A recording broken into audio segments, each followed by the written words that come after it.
सबसे इम्पोर्टेंट है, कुछ बच्चे जो स्पिनर से हाथ ऊपर कर लो, और 1 2 3 स्पिनर तीनों यहाँ आ जाओ, इधर आ जाओ। स्पिनर्स के पास कौन सा हथियार है ऐसा जिससे वो बैट्समैन की विकेट निकाल सकता है या बैट्समैन को आउट कर सकता है? टर्न। आप बताओ सर। बहुत दिया। एक तो टर्न हो गया, दूसरा रिसीव कर सकता हूँ। और आप? और सर वही टर्न। देखो टर्न तो सही है, लेकिन सबसे इम्पोर्टेंट है एक स्पिनर के लिए, एज ए स्पिनर वो बैट्समैन को कैसे परेशान करे, उसका टप्पा। अब आपने बोला टर्न, आप बहुत अच्छी टर्न करा रहे हो, लेग स्पिन करा रहे हो, ये बॉल पड़ा हुआ है, थोड़ा सा पीछे हो जाओ हल्का सा। अब मैंने यहाँ पर स्टांस लिया हुआ है, ये मेरा स्टांस है। अब ये बॉल कहाँ पे पड़ी है कोई बताएगा? ये बिल्कुल स्लॉट में पड़ी है बॉल, मेरे पैर के पास है, मेरे बैट के पास है, यहाँ पे टर्न काम करेगा? ये बिल्कुल बैट के पास है, बॉल पड़ेगा और बैट्समैन आके मारेगा, क्योंकि बैट के नीचे बॉल है, कोई टर्न का इसमें कोई काम नहीं है। लेकिन यही बॉल हल्की सी गुड लेंथ पे हो गई, अब हल्की सी दूर हो गई, थोड़ा सा आप उधर हो जाओ, दिखने दो। अब मैं यहाँ पर खेल रहा हूँ, अब मैं इसको जाऊँगा डिफेंस करने या ड्राइव करने, तो इतना ही पैर निकालूंगा मैं नॉर्मल।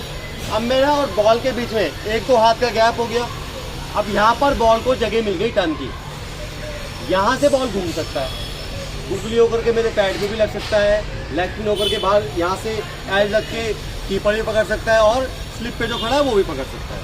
तो एज ए स्पिनर आप एक बहुत अच्छा स्पिनर बनना चाहते हो तो बेटा टारगेट बॉलिंग प्रैक्टिस ज़रूर करो, कि मेरा टप्पा जो है जहाँ पर मैं बॉल करूँ वहाँ पड़ना चाहिए।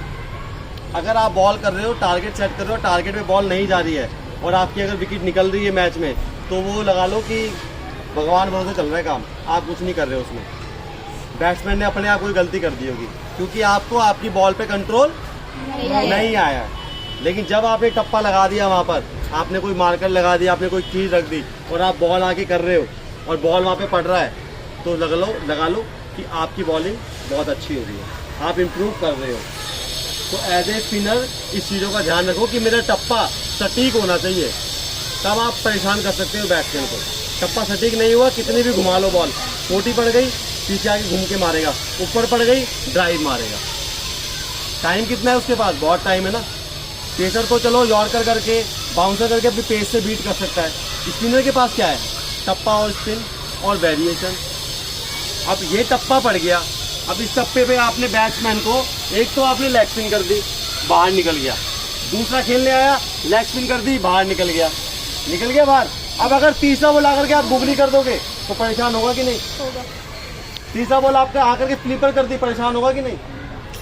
तीसरा बॉल हल्का सा तेज कर दिया गुगली, हाँ, जो कोई वेरिएशन कर दी, परेशान हो गया, क्योंकि 2 उसने देख ली कि 2 लेग स्पिन निकल गई है और ये लंबा स्पिन हो रहा है, और वहाँ से जब आ जाएगी अंदर बॉल तो क्या आएगा? फिर बैट्समैन को मजा आएगा, बॉलर को मजा आएगा, फिर बॉलर का कॉन्फिडेंस लेवल वहाँ पहुँच जाएगा आसमान पे, और बैट्समैन का ज़मीन पे आ जाएगा जब उसकी बॉल मिस होती है। जब इस बैट से बॉल मिस होती है ना, तो अच्छे से अच्छा बैट्समैन परेशान हो जाता है, और जब इस बैट्समैन से बॉल मिडल होती है तो नॉर्मल बैट्समैन भी अच्छी बैटिंग करने लगता है। क्योंकि उसका कॉन्फिडेंस लेवल बढ़ गया, हाई हो गया। अब बुरी बॉलों को भी मारेगा वो, जो खेल भी नहीं पाएगा, अनप्लेबल बॉलों को भी बहुत आसानी से खेलेगा वो।